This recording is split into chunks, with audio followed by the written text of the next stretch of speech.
My name is Adam McKenzie. It's spelled A-D-A-M, M small c, capital K, E-N-Z-I-E. So you pronounce jet? I pronounce Z. Yes. Yeah, that's very familiar because that's how I was trained in Korea. How to pronounce jet. But in the United States, they never say jet, they say Z. Z. Yeah. It's very nice meeting you again. What is your birthday? 29-10-27. I'm sorry? 29-10-27. So October 29th? Yes. 27. 1927 I was born. Where were you born? I was born in a small village called Bowness, approximately 40 miles from here. Bowness? Could you spell it? B-O-N-E-S-S. And double S. Bowness. Tell me about your family when you were growing up, your parents and your siblings. My father was a groom who looked after horses. I had 6 brothers and sisters. There is still 3 of us left yet. We have lost the other ones. And literally we stayed in a little cottage just on the outskirts of the farm. Went to school, done the normal things until eventually joined the army. So when did you graduate your school? When did I? Graduate? I left school in, let's see, 1944. 1944? 1944. And what school was it? My last school was Falkirk Technical. Could you? F-A-L-K-I-R-K Technical, T-U-C-H-I-N-A-L. Technical? Technical. So what do they teach? What is it? What do they teach? Everything. Like? English, maths, French, geography, history, you name it, they taught it. No technical stuff like job skills or anything like that? They didn't teach these in schools in them days. So why do they name it as a technical school? Because it was just, I suppose, a name they had for it, that's all. Were there any family member serving in the army, British Army? No. No. Well, I had a brother who done national service, which was compulsory during the war. He was older than me. He was called up, but he didn't make a lifetime of it. I make a life out of army service. I've done 34 years as a serviceman. 34. Please explain to the audience the difference between national service and regular army. Well, during the war, everybody who became 18 years of age, unless they were in a job that was essential, they were called in to do service within the services. When they went in, they didn't know when they were coming out. It depended when the war finished. And they all got more or less demobbed within 6 months of the war finishing. What about regular? And a regular soldier, he went in and you signed down then for 3, 6, 9, 12 years, whatever it was you wanted. And if you were successful, you could extend that service further. So I can say that regular soldiers, they are career soldiers. They're career soldiers. But the national service just conscripted for the army, but they discharged after the war, right? That's correct. So let me ask this question. Did you know anything about Korea when you were graduating in 1944? No. We didn't know anything about Korea in 1950 when we were told we were going to Korea. Never mind 1944. I didn't even know, the regiment didn't even know where Korea was. We were stationed in Hong Kong at that time. But didn't you learn world history at the time? Yeah, but Korea was a small country and was never mentioned. Did you learn anything related to world history? Were there any courses on world history? No. So the British school didn't teach world history. Yes, if you go back to the Crusades, etc., which was a way back, and this is the whole problem. We wait too long before we record and such like the events that happen. We don't do it while it's still fresh in the memory. Huh. You didn't learn anything about Korea because they didn't teach at all? No. When we were told we were going to Korea in 1950, the first thing we asked was, where was Korea? Have you been back to Korea since then? Yes, when? Twice. When? The last time was 4 years ago. So you have a pretty good picture of before and after Korea, right? Yes. Tell young students about your picture of before and after. When we landed in Korea, we landed at what used to be called Busan, I now believe is Busan. Literally, when was it? When did you land? We landed there, and I will give you the exact date. 29th of August 1950. 29? 29th of August 1950. Oh, so you were very early there. We were the first British troops ever to go into Korea. Oh, tell me about the before and after picture. Well, when we landed there, quite honestly, the country was in ruins. There was hardly a building standing. There was no bridges over the rivers. There was no main roads, etc. And getting from A to B was rather difficult. Come back now, it has developed. You can travel. You've got your bullet train that travels at 200 odd mile an hour from Seoul down to Busan, etc. I believe you've got 65 bridges over the different rivers. You've got 6-lane roads going out, and it has developed. It has reduced tremendously over the years. So what were you thinking? When did you go back to Korea? The last time was 4 years ago. 4 years ago, which is 2013? Yeah.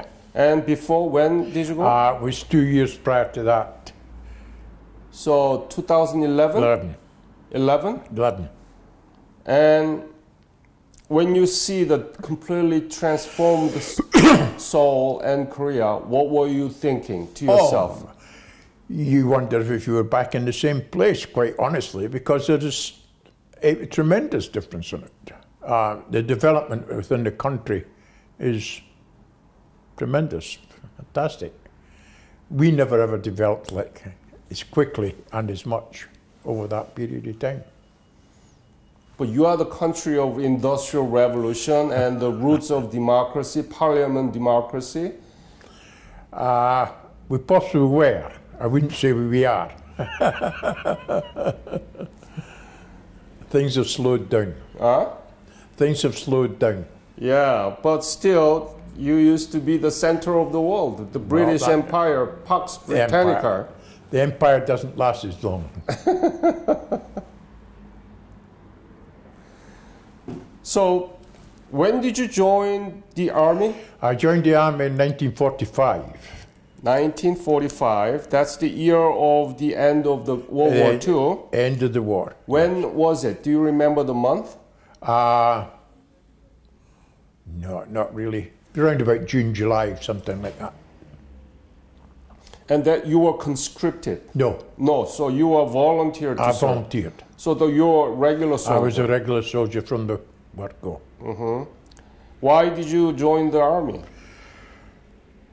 Well, jobs were difficult to come by, although I had a job. There wasn't a great deal going on at that time. And the army seemed to be an outlook and where you could prosper and advance. What was the good deal compared to the civilian jobs? Well, pay was very, very poor. I got paid 7 shillings a week when I joined up. And they told you to send some money home to your mother. 7 shillings a week. That's not much. You got 1 shilling a day. That was your pay when I first joined the army. How much were you paid when you had the civilian jobs? Possibly slightly more than that, not a great deal. The pay was very low and the prospects wasn't good. So in the beginning, you were paid 7 shillings per week. Per week. And with the 7 shillings, what kind of things that you were able to buy? Well, you got everything you required except like polish for cleaning your boots, stuff for cleaning your equipment, or any extras, your own cigarettes, etc. If you smoked or whatever, then you had to buy. For example, everything else was supplied to you. Your accommodation, food, everything else was supplied. Right, but overall in British society at the time, with 7 shilling, what were you able to buy? Like milk or eggs or something like that? Yeah, but you didn't require to. I know, but what is the worth of 7 shilling? Well, yes, let's be quite honest. There was some keeping families on £30 shillings a week. How much? And they were living as families on that. How much? About 30 shillings a week. My father would get when I was a young child. Huh. So it was quite a good deal. Oh yeah. Where did you get the basic military training? I done my basic training in a place called Elgin. Could you spell it? E-L-G-I-N. E-L-G-I-N. Elgin. Yeah, Elgin. It was the camp was Penfield Camp. It was P-I-N-E, Penfield Camp, and I done my initial training there. How long? The first one was 6 weeks, which you done, and then you got sent to your own regiment or regimental depot for further training after your initial 6 weeks. Okay. So what was your unit? My unit was Gallant Southern Highlanders. Could you spell it? A-R-G-Y-L-L. A-R-G-Y-L-L. And A-N-D. Sutherland, S-U-T-H-E-R-L-A-N-D. Highlanders, H-I-G-H-L-A-N-D-E-R-S. So Argyll and Sutherland Highlanders, right? Show it to the camera. There is a cap badge. Why don't you... The largest cap badge in the British Army. Put it on. If I put that on, I'm then going to have to put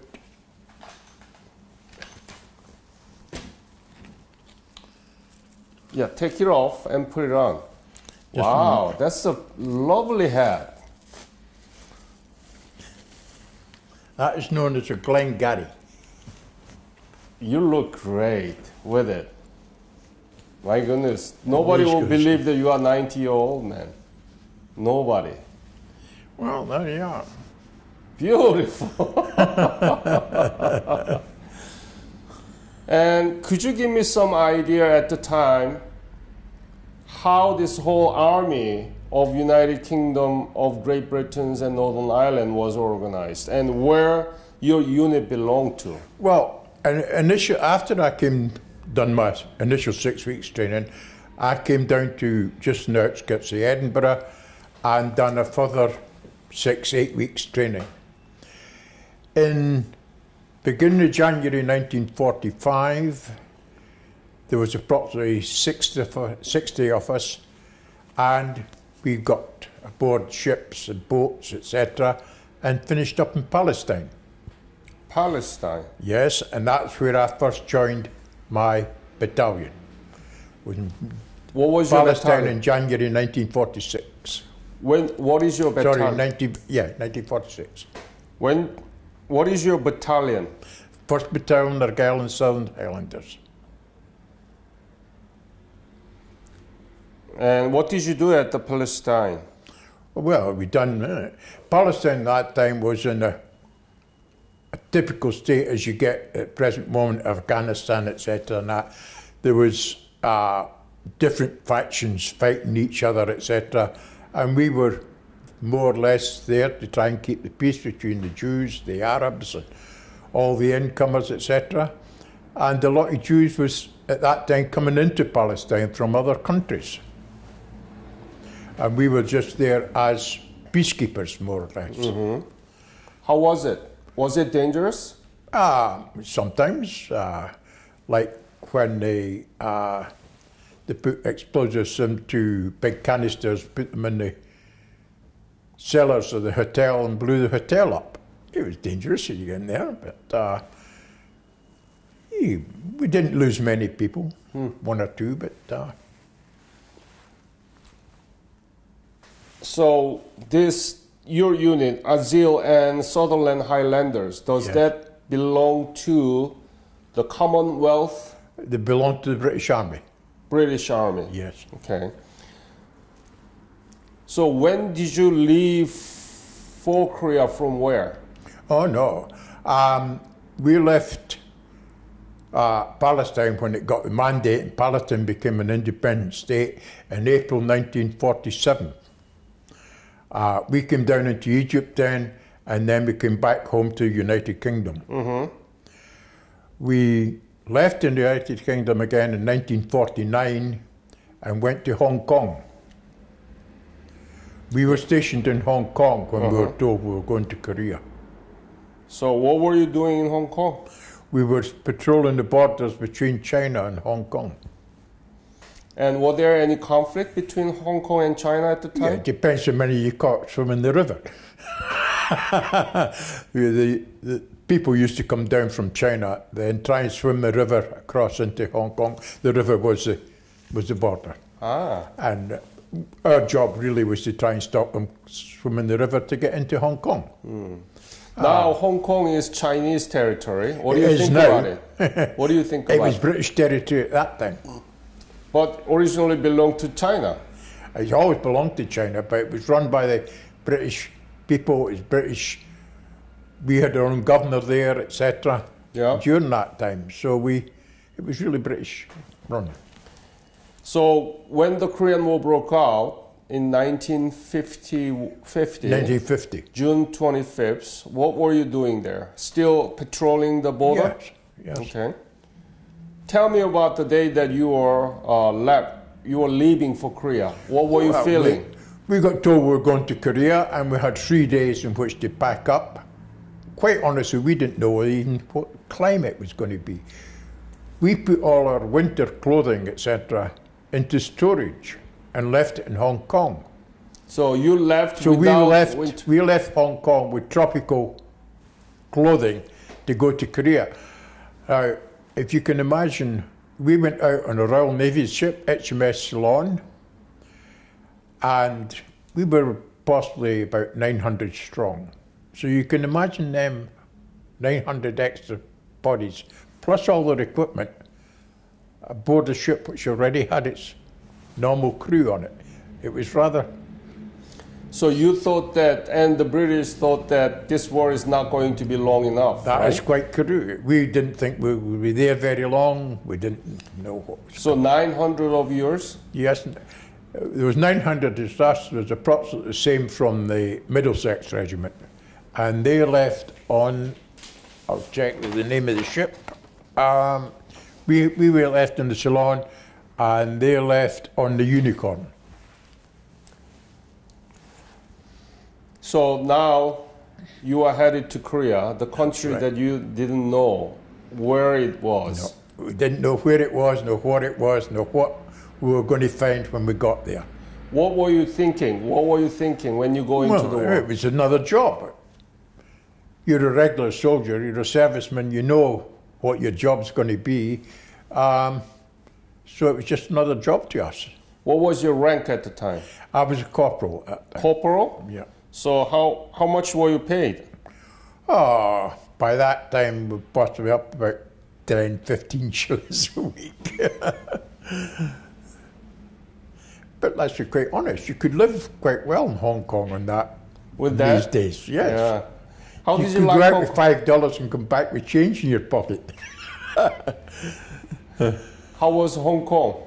Oh, Hong Kong was very nice. In actual fact, if the Korean War hadn't started, a friend and I had already arranged, and we had already spoken to companies and we were going to take a discharge in Hong Kong and become civilians working there. We intended that, but because we got sent to Korea, that had to go by the wayside. So your dream broken? No. By the time we came back, it was too late. Too late. So tell me about the Busan you saw, or the Korea that first you saw. What is the image? What is the image of Korea you still have? And be honest, okay? That's because very, very important. Just describe in detail. In actual fact, when we arrived at Busan, we were rather dismayed. Why? We tried to get cranes to lift their stuff off a ship, etc., and that. There was nothing. Everything had to be manhandled off a ship. And the other thing which really struck us is we were going into a war zone as such, as far as we knew. And the first thing that met us when the HMS Ceylon tied up alongside was a big American band. And they were playing all the American jazz music and whatnot. So our commanding officer got rather annoyed and chased them, and we put our own pipes and drums in to play, and which I've got photographs in the house yet of these taken that day. However, the Royal Navy people and ourselves unloaded all the kit onto the dockside. Then we discovered we were going to have to get on a train to take us to where we were going. Where? Now, a place called K-Y-O-N. What? G-S-A-N. Where? K-Y-O-N. K-Y-O-N. S-N, sorry. K-Y-O-N. G-S-A-N. It's on the Nakdong River. Gyeongsan. Gyeongsan. It's on the Nakdong River. And how about people that you saw in Busan? How do they look? Well, we Were didn't see. there many Koreans? They weren't. The only people that met us there was an American band. After we got everything off and onto a train, we discovered we had nobody to drive a train. It so happened a man by the name of George Bathgate, one of our soldiers, had been a train driver before he joined the army. So he drove the train that took us up to the Nakdong River. How was the situation in Nakdong River? Well, the Nakdong River at that time was the border. The South Koreans was all on the south side of it, and the North Koreans on the other side. And that was the defence line. And quite honestly, if North Korea had crossed that river, South Korea wouldn't exist today. It's as simple as that. So your specialty was infantryman? Yes. So rifle? Yes. Okay. Rifles, machine guns, mortars. We carried our own support weapons, yes. And describe the situation there in Nakdong River. There was a North Korean army, right? North Korean was on one side, South Korean and Americans on the other. Americans and British. Well, when we joined them, we were the first British to go there. First British, right? Yes. Yeah. Describe the detail, the situation of the battle there. How intensive and how close? It wasn't intensive at all, because what used to happen, the North Koreans had things called SPs, which is support guns. It's like tanks, a gun on the top of a tank. Yeah. And they used to come out and fire a few shells, then go back into the foothills, etc. Out the road, you couldn't see them, etc. And basically that was all that was happening when we first arrived there. So it was almost like a tank and artillery. Just a tank carrying across. But what you had to do then, we had to put patrols across the river to find out where their main units were, where they were stationed, what they were doing, etc.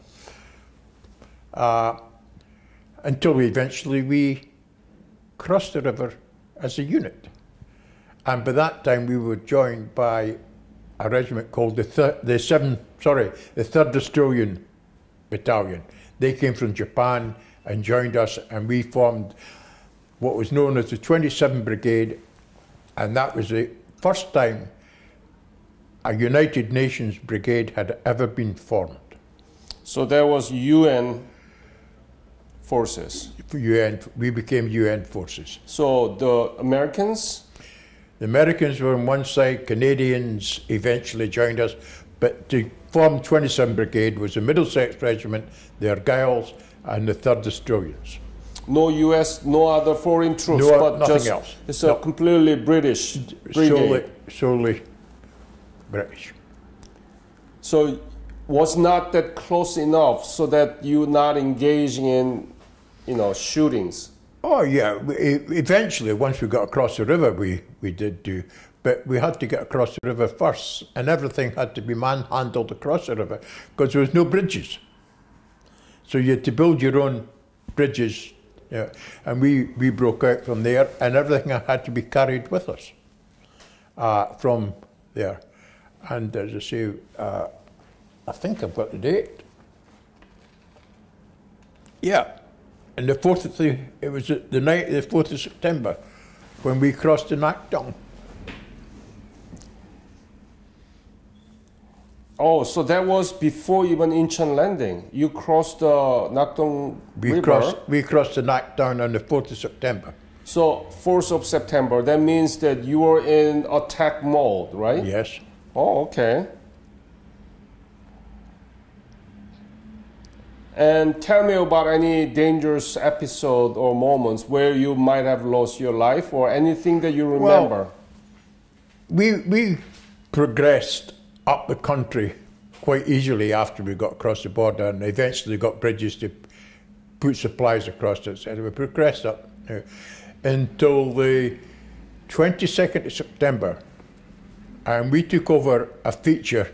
When I say a feature, we're talking about hills, and Korea has quite a number of hills. We took over a feature called 282.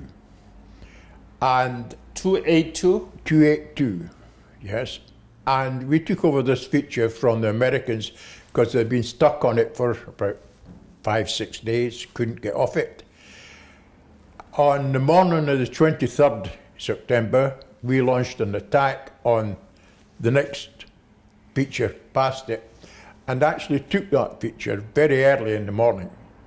We had it done by breakfast time. But what we didn't know, because the maps, etc. we had were, that there was another feature looked down on top of us.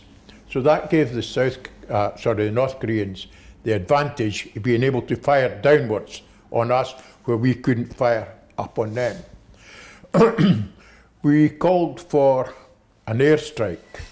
Now the airstrike was supplied by the American RAF because at that time Britain didn't have any aircraft in the vicinity at all. And what was supposed to happen was the aircraft should have come in, look on the features and look for a thing called air recognition panels. Now these were panels which were 6 feet by 3, different colours, and you laid them out in different designs each day. And what they were supposed to do was look for these, then bomb the feature beyond them. But because for approximately a week they had been coming in, dropping everything on this one feature, the aircraft came in and dropped everything on top of us. When this happened, the North Koreans obviously, not being stupid, took advantage of it and counter-attacked us. We lost a great deal of men. When was it? 23rd of September. However, we recovered and we put another company onto the hill, and we took it, and one of our officers, Major Muir, won the Victoria Cross on that hill. First time a Victoria Cross was won in Korea. We removed every dead and injured man belonging to our unit off that hill. We carried them off and accounted for everyone. We never lost anyone as a prisoner to the North Koreans. Granted, we had to withdraw from the future, but we accounted for everybody to come off it. And I'm afraid things weren't very nice amongst the things of that for a few days. That was the biggest setback we ever had, quite honestly. But you remember, by September 15th, General MacArthur successfully landed in Incheon, and they cut off this, the logistic line, so that the North Koreans were... Not really, because let's be quite honest, you must know this as well as me. The North Koreans could live in the hills for months on a bag of rice and nothing else. And this was what happened. And they were only going up in the hills. They weren't clearing the hills. So the North Koreans were living in the hills on practically nothing. But overall, they are on the run back to the north, right? Oh, yeah. Yeah. But you're talking about the guerrilla warfares, right? In between those. In between these. Were you engaged in guerrilla warfare? Oh, yes, we had them. What we used to do is, there was the Middlesex, the 3rd Australians and the South. I mean, each day we tried to move. And you had what was known as the front battalion. And you done one day on that, and when you reached that night where you decided you were going to stop for the night, the next battalion would move through you and take up defence positions in front of you. And you were moving each day. You were never in a static position. And we moved, in actual facts, right up through South Korea. And you saw Seoul? Yes. When were you there? Oh, I couldn't tell you the dates offhand on it. Oh, month. Was it October? On the 17th of October, we cleared a town called Sarawon, S-A-R-I-W-O-N. Mm-hmm. There's a little map of it, which I took out of one of my books. And it's rather an interesting story. Yeah, Sarawon is North Korea. Well, we had reached there by the... October 17th. October the 17th. Yeah. And when we reached there, it was coming up approximately 3 o'clock in the afternoon. And we were doing the forward battalion that day. We asked for tank support from the Americans, and they says, no, it's too late at night. Tanks go into the town, they'll get isolated. So what we done, we had things called carriers, Brengan carriers, which are like miniature tanks, but no turrets on them. And we mounted our own machine guns on them, and we actually cleared the town, Sarawon, that day. Mm-hmm. And the 3rd Australian Battalion passed through us and took up defence positions on the outside of it. Now, if you look at a little map, you'll see the arrows show us back, where we came back and we were going to harbour up for the night outside the town. And we came to a crossroads and discovered the North Koreans coming in from a different direction. And because we were facing the wrong direction, they took us for Chinese. We managed to get through it and contacted the 3rd Australians. They turned round, faced the opposite way. We travelled round the back, and I think we took about 3,000 odd prisoners that night. 3,000? Yep.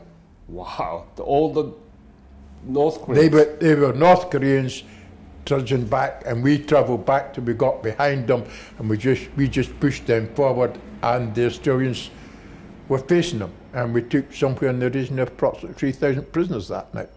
That's a lot. Yes. So you were in a victorious mood, right? Well, we just, it's the way things happen.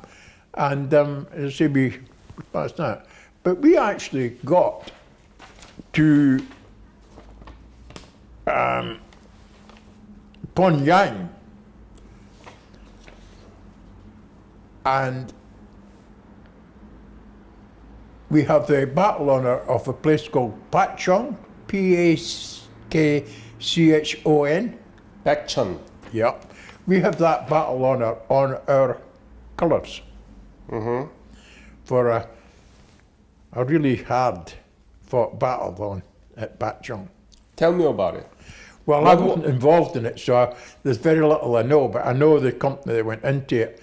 And initially when they went in, there was a patrol of approximately 30, and there was only 4 came out of that 30.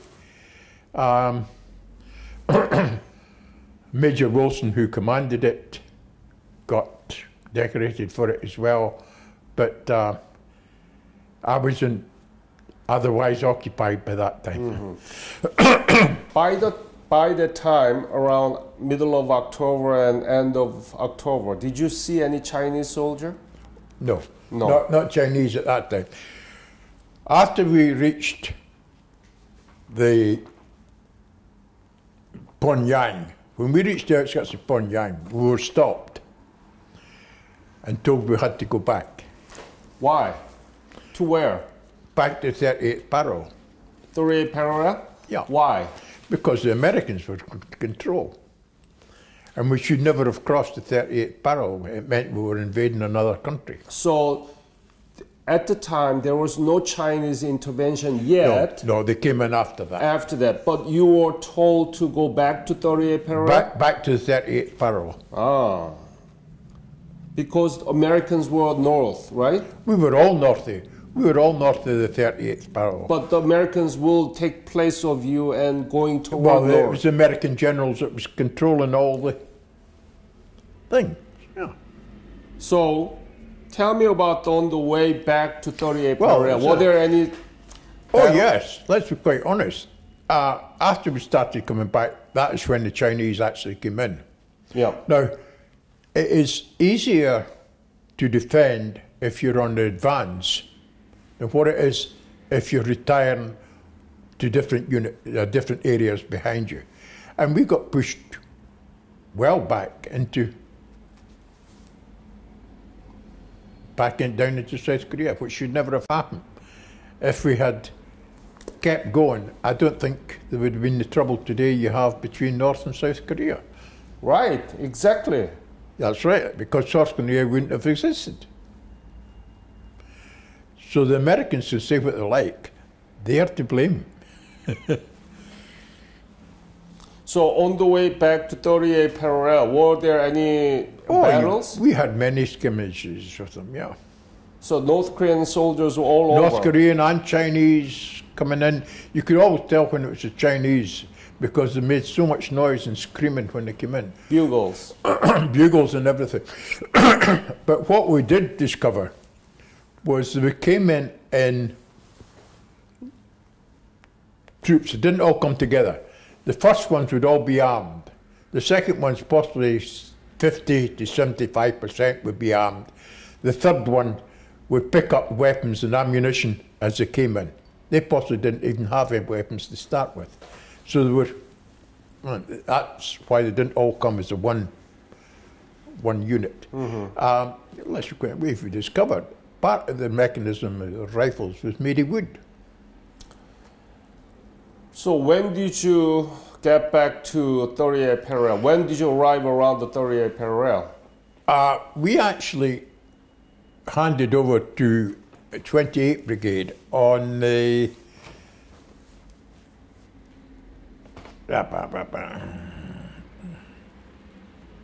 27th of April. 27th of April. April. You become 28th Brigade, right? 28th Brigade took over from us. So you were 27th Brigade, Yes. now you become 28th Brigade. No. 28th Brigade came out from United Kingdom. Yeah. And they were King's Own Scottish Borderers, Black Watch, and various other regiments came out. So and they actually took over from 27th Brigade. Ah. So did you leave Korea? We went back to Hong Kong. Oh. So that's when? April 27th? And the 27th of April, we handed over and got aboard the USS Montrose. And that took us back to Hong Kong. So you were relieved? We were relieved. Tell me, did you know why you were there? What was the purpose of the war? Quite honestly, I don't know. other than which seems to have been for many years and over many things, somebody tried to extend their own country and their own. Well, other than that, I can't see what the whole thing was. The other thing is we have a medal which is called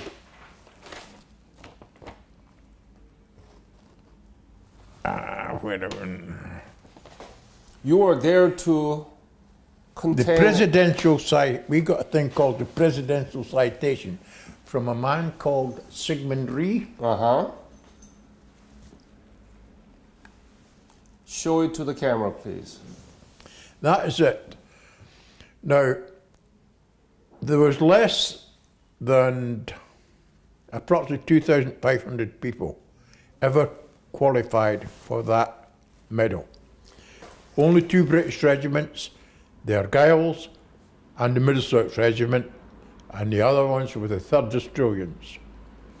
We cannot wear that medal today.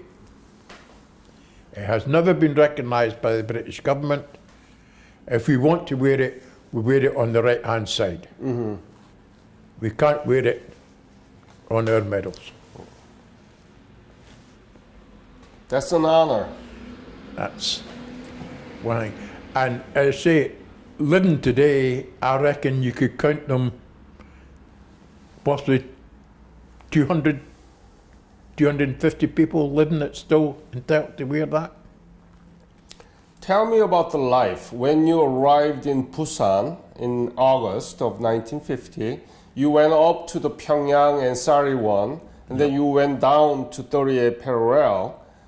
And where did you sleep? What did you eat? How was life? How often were you able to shower? I bet that you hadn't had any shower, right? Well, in actual fact, showering wasn't too bad because you go to a village and we could, and it was the first time I would class as central heating because the ND1 house would be your kitchen type area. And you lit a fire in it and we cooked our meals in there at night.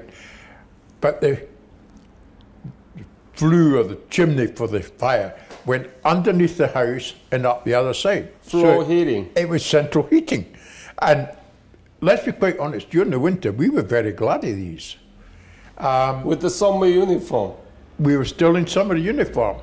And we didn't have any supplies coming from United Kingdom. All our food, clothing, was supplied by the Americans. The only thing we got sent out from the United Kingdom was ammunition. Nothing else. And what we couldn't get issued from the Americans, we plundered from either the Americans or the Australians. We understand that. Yeah. Yeah. It's a war, you know? Yeah. We plundered what we could from them, which included vehicles. Let's be quite honest.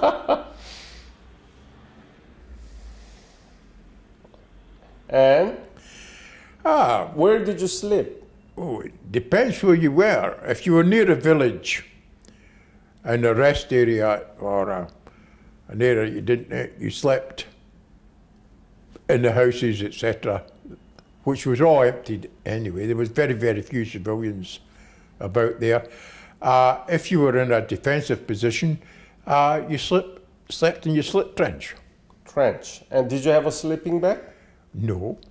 You had a blanket. Did you have a blanket? Yeah. That's all? That's all. Must have been very cold. It was. We used to get charcoal and put little burners in the bottom of our slip trench. Unbelievable. We had a lot of the Canadians and Americans had very great trouble with frostbite. But for some unknown reason, possibly the worst piece of equipment I ever got was American boots, because the substance they were made of absorbed all the dampness and your feet was never dry with them. British boots, the Americans would give you anything for a pair of British boots. That? Oh yes. So you are proud British man. Oh, yes. Scottish. I'll be quite honest, and I have maintained this for many, many years. The Americans had the finest equipment, other than for one or two little bits and pieces, but they had the worst army in the world. Why?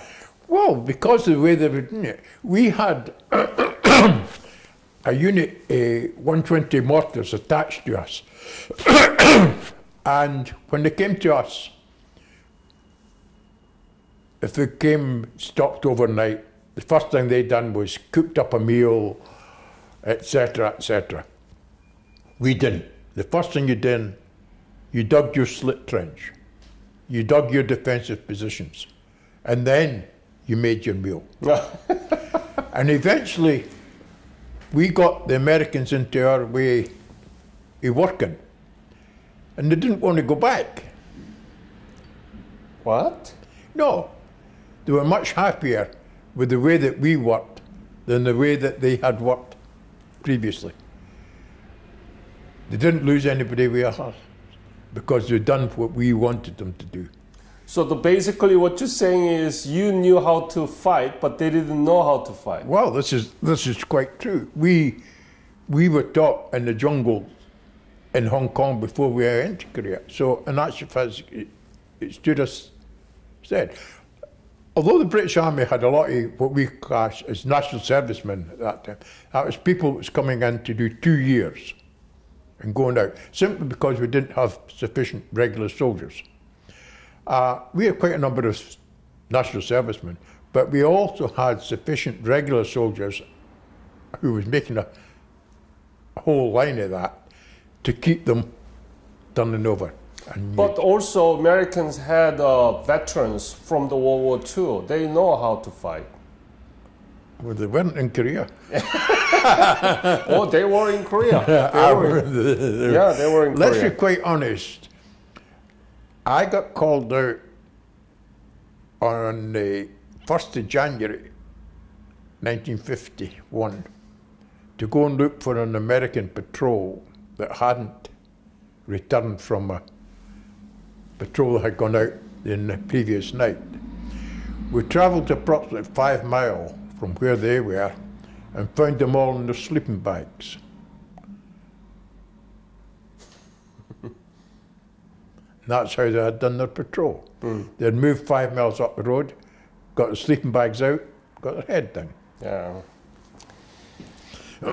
When you were in 38 Parallel, where were you? You were in Little Gibraltar or anywhere similar? What? The camp name. In Korea? Yeah. We never had a permanent camp. No. Where were you in 38 Parallel? In the west side or the east side? Oh, we travelled right up through it.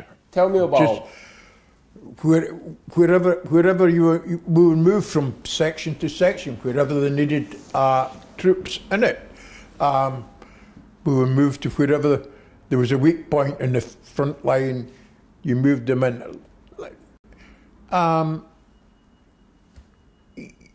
Some days you never knew where you were going to be.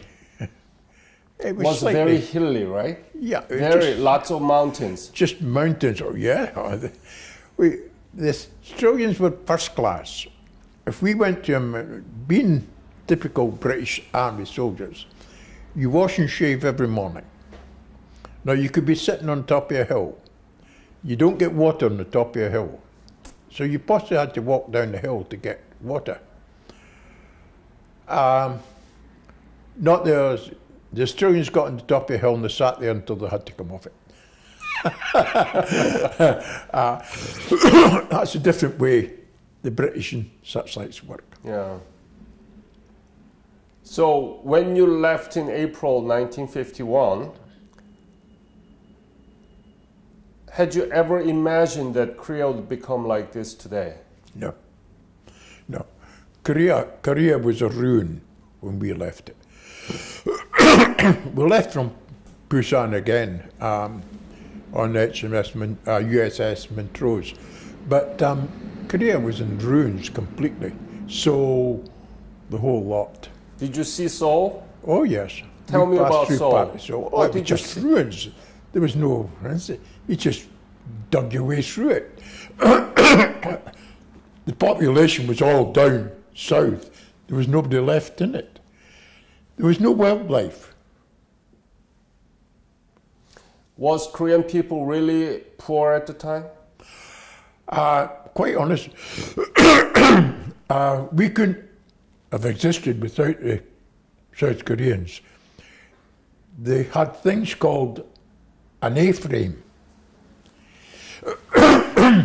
And they used to carry all our stuff up the hills to us. Yeah. Ammunition, food, water, etc. And without them, we could never have existed. What can be the adjective that you want to use to describe the Seoul and Korea that you saw? Tell me. Then or today? Then. Then. I never thought it would ever exist. I thought, quite honestly, so... I thought the whole South Korea, quite honestly, might just... it was nothing. Give me the adjective to describe the Korea that you saw in 1950-51. What can be the adjective? Just a ruin. That's all. The whole country was a ruin. What else? Wow. Living standards of the population was very, very poor, very bleak. The outlook was very poor, etc. for them. What can be the adjective to describe the Seoul that you saw in 2013 and 14? Well, what can you say? If there's not a building standing which you can say is secure, then what can you call the country? It's just nothing. It's ruined. It's finished. But 2013, you saw there, right? That is a difference. Now that's where I've got problems with them. Why? Well, I done a little bit of investigation the last time I was there, and Seoul has, at that time, they told me, had a population of 15 million. They live in 20, 25-story buildings. They can't go that way because of the terrain, so they've gone that way. And how high can they go? If the population keeps increasing, where are they going to put them? Now, I travelled right up to the 38th parallel on it. Wildlife has never returned.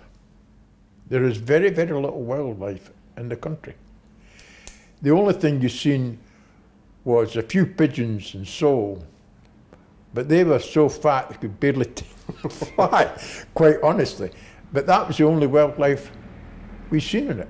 And it's the one thing that you go to Busan. Now I believe Busan population is about 10 million.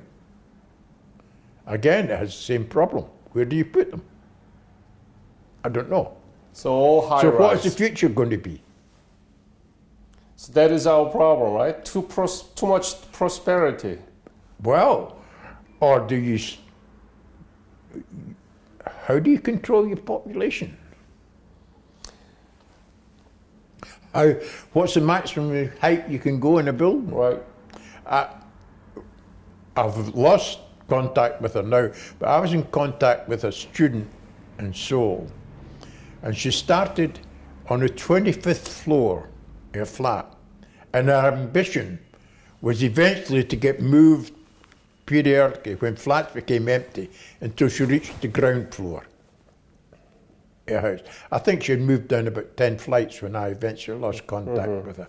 So were you proud that the Korea was become like that today? Oh, I'm proud of what they've done, there's no doubt about it. But more recently, what is going to become? Very good point, Adam.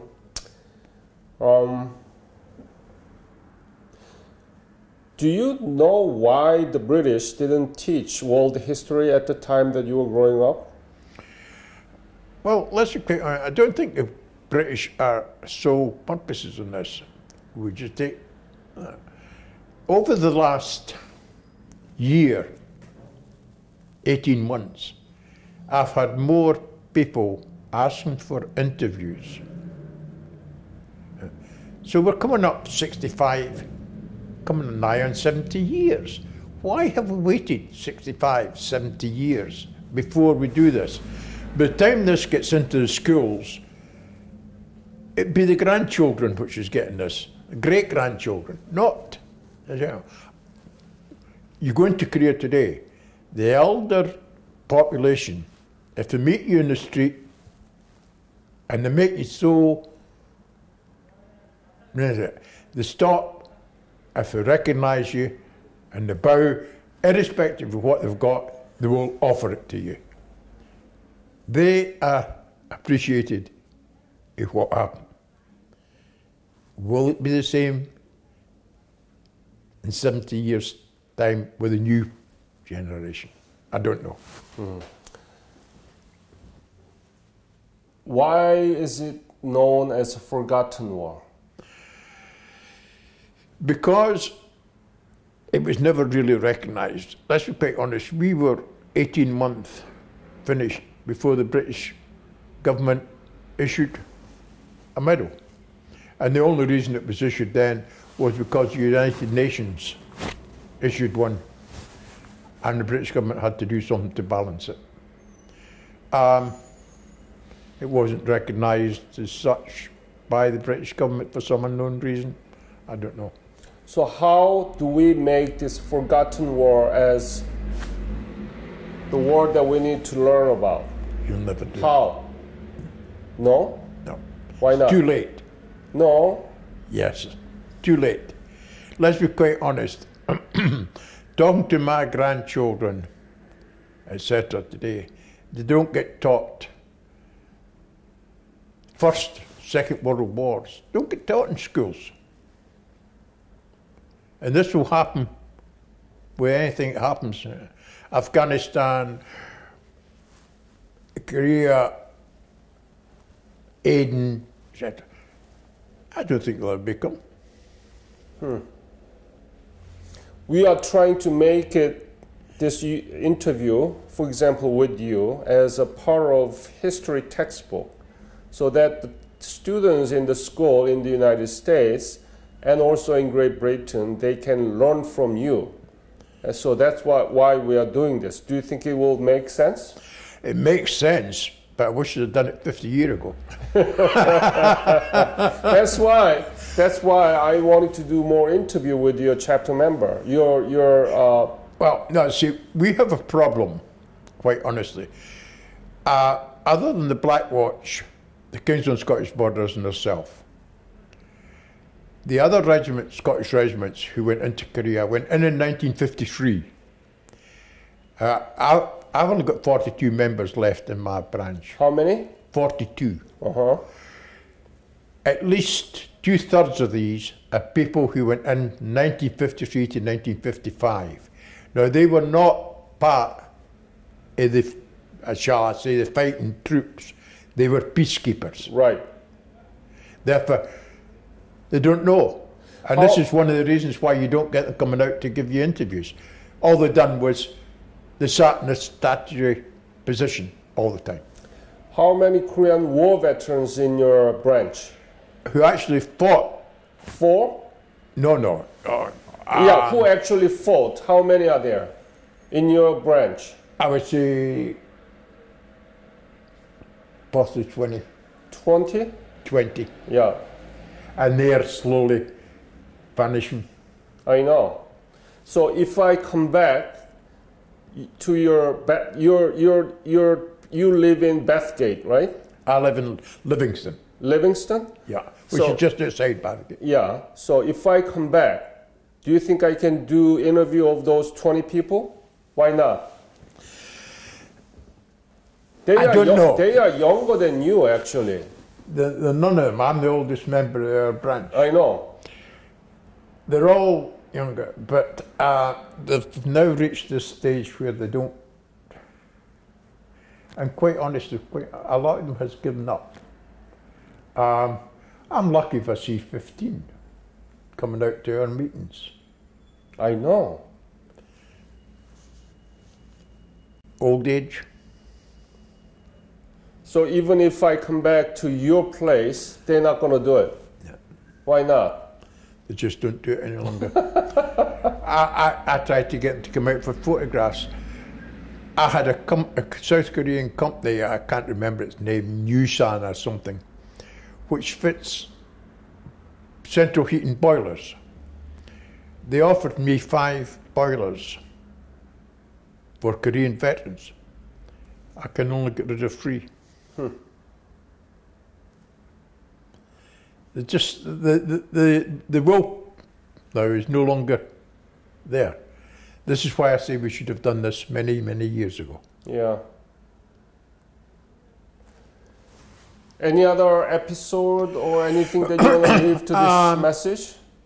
Not really. As I say, I quite enjoyed my 2 trips back to Korea. I thought I enjoyed it. I don't think I'll make a 3rd one.